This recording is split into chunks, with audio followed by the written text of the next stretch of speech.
Hey everybody, this is TJR. If you follow this channel, you know that I am really getting into vinyl these days and that I digitize my vinyl records the first time I play them. And this has elicited two questions. One, how do you digitize your vinyl? And two, why do you digitize your vinyl? And so this video, I'm going to talk about how, but first I thought I should give a little mention as to why. And the reason I do it is because I can hear the difference. When I digitize a vinyl record and then make a CD of it, and then import that CD into my iTunes, or what Apple now refers to as music, not iTunes anymore, so that I can listen to it in my music library on my mobile device, or if I want to play a CD of it, I can hear a difference between that and, say, if I bought the CD and if I took that CD, that store purchase CD, and imported it into my Apple Music. Because I'm old school, I still collect physical music. I own, I'm guessing, maybe hundreds of CDs. I'm guessing off the top of my head. I've never counted them. And ever since Apple introduced iTunes and the iPod, I have digitized, or I should say, they're already digital, so I shouldn't say digitize. I should say I have imported all my CDs in my collection into my iTunes. And I still call it iTunes, so forgive me if I keep calling it that. And that way I can listen to it on my mobile device. But I can hear the difference between that and the import of the digital version of the album, the actual LP that I digitize. There are sonic differences.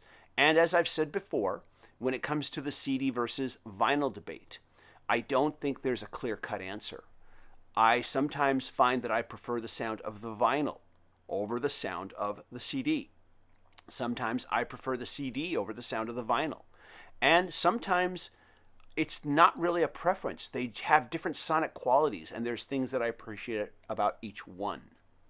So that is why I digitize my vinyl records, is because I can hear a difference.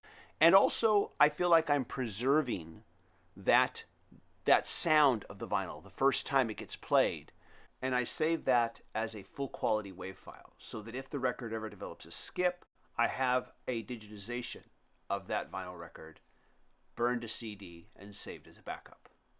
So that is the why. Now let's talk about the how.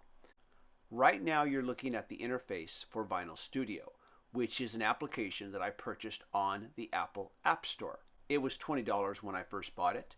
A quick visit to the Apple App Store shows that there are now two versions. There's a free version and a $49.99 version, and both of them have gotten very good reviews.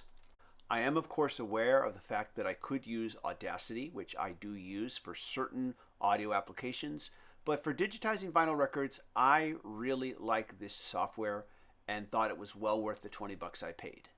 By the way, I've also heard that there is a Windows version as well. I'm not going to tell you this is the best application to use because it's the only application that I've ever used. I have been very happy with this software and have found no need to look anywhere else. And before I get started with the demonstration, I also want to add that if you know of a software that you think is really great for digitizing vinyl, please tell us all in the comments so that we can all learn and read about it.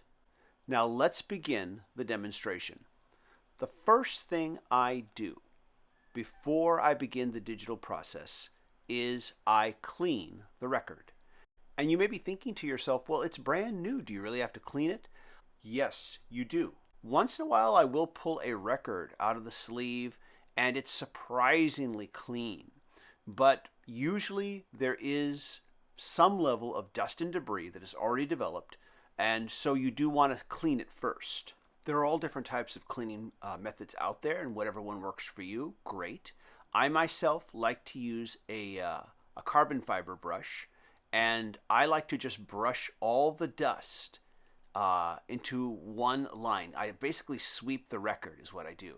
And I create this single line of dust and debris and get it all into one place. Now, afterwards, I would take one of those disc washer brushes with some fluid and I would do this little upward motion to kind of get the dust off of the record. Then I get one of those little dust blowers that you buy at the electronics stores, and I just shoot some very controlled light blasts against that line of dust and just blow it off the record. I may repeat this process depending on how dirty I think the record is. Usually one time is enough. Okay, so now we're ready to record. Now, if you look at the upper left-hand corner of the software interface, you will see a radio button already pre-selected that says record or import a new album. You want to go ahead and just click the record button first, and this will bring down a drop-down box where you fill in the album information.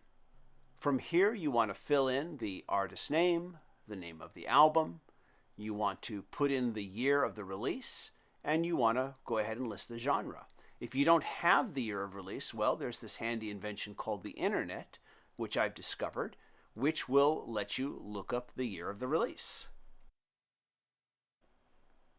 From there, just click the highlighted record button, and you'll see this notice saying waiting for the needle to be dropped down.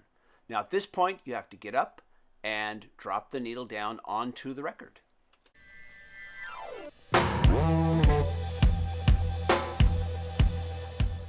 I'm going to turn down the audio from here because I don't want to get any copyright notices from Keith Richards' lawyers. So moving forward now, we just let side one play all the way through while it records. Now what's going to happen next after I'm done recording side one? Of course, I'm going to lift up the needle. I'm going to get this dialogue telling me that the recording has been paused because the end of the album side has been reached.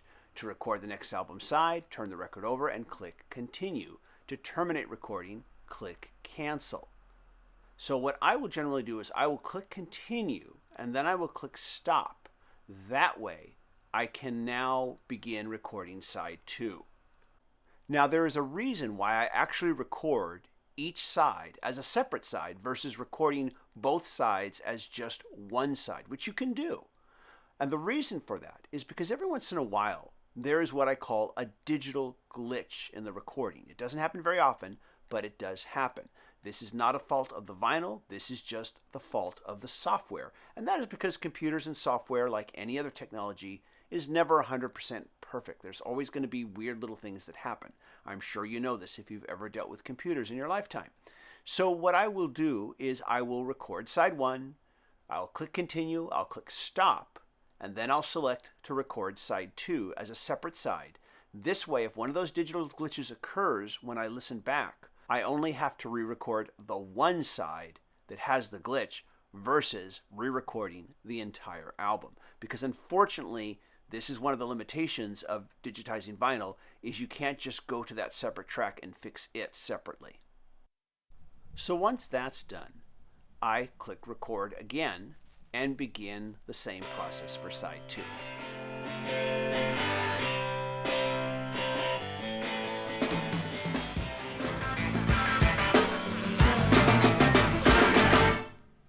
So now I have both sides recorded. I just want to click stop and now begin the process of splitting and identifying the tracks. And of course, had this been a double album, side 3 and 4 would have been available, and even more had this been a triple or quadruple album. So now you can see I have two sides recorded. And I begin the process now of splitting the tracks. And if you look up top, you'll see right next to record, there is a tab where you can split tracks. Now you see the entire album as tracks here. And so the next thing I'm going to do is let the software look up the track listings for me. So over here to the right, you'll see this lookup track listing button. You just click that down and you're going to click lookup. And then it's going to search the database. And usually the first one is correct. Just check the tracks to be sure. And then click use selected listing. And then click close. And then click close again. Now it's put the track listings in there, but as you can see, they're not perfect. This is not an accurate science here. But it gets it kind of started for you. So now I'm going to get the first track started. I'm going to just move up the starter arrow for track 1 and get it as close as I can I'll monitor it and see where the audio begins and move it a little more forward if I have to. If I need to, I can also expand on the image of the track listing so I can get a little tighter in until I'm satisfied as to where it begins. Once I'm done, I'll go to the next track, and as you can see, it's not placed properly, so I'm going to put it right about there where it's kind of in the middle and see how that one lines up. Once again, if I have to, I'll go ahead and just close up on it here like I'm doing, and I'll take the green starter arrow and just move it away from the red stop arrow so that it starts a little closer to where I feel it should begin. I may also move the red arrow so that that track stops closer to where it needs to be until I'm satisfied. And of course, I'm monitoring while I do this, and I'll just keep repeating this process with each and every track. As you can see here, listen to the fade out and see where I want that track to actually stop. And if I'm satisfied, I'll leave it where it is. If I'm not, I'll move it forward so that the track actually stops a little sooner. Then I'll move the green arrow to where it starts again and get that in a little bit closer. Make sure I'm happy with it. And once again, I'll just keep repeating this with each and every track. Once I get to the very last track, I will listen to the ending track and just make sure I'm happy with where that track stops. If I'm not, I'll adjust that red arrow, which is the stop. Now, once I'm happy with where each track is placed, I'll click Burn CD, and there's my project highlighted, and I'll just drag over. It'll put all the tracks in there. I've already got a CD in my CD burner, and I'll just click Burn, and then click Continue, and now my CD copy is burning. And of course, you can see my past vinyl projects that I have, of course, digitized into Vinyl Studio. So once the burn is done, I will get a message to either burn another one or just stop. And that's it. I'm done. Now you may be saying, hey, that's a lot of work. And yeah, it is. But it's a lot of work that I enjoy doing it. So once again, you have to really like this process. You have to really like doing this. And I do. So I hope you found this video informative. And if you want to see more videos like this, please click like. Click subscribe, smash the bell notification icon so you can know when I release new videos. Be sure to share these videos on your social media. And you can also visit my Patreon page if you'd like to show an extra level of support. I want to thank everybody for watching, and I hope you all stay safe and healthy. Bye-bye.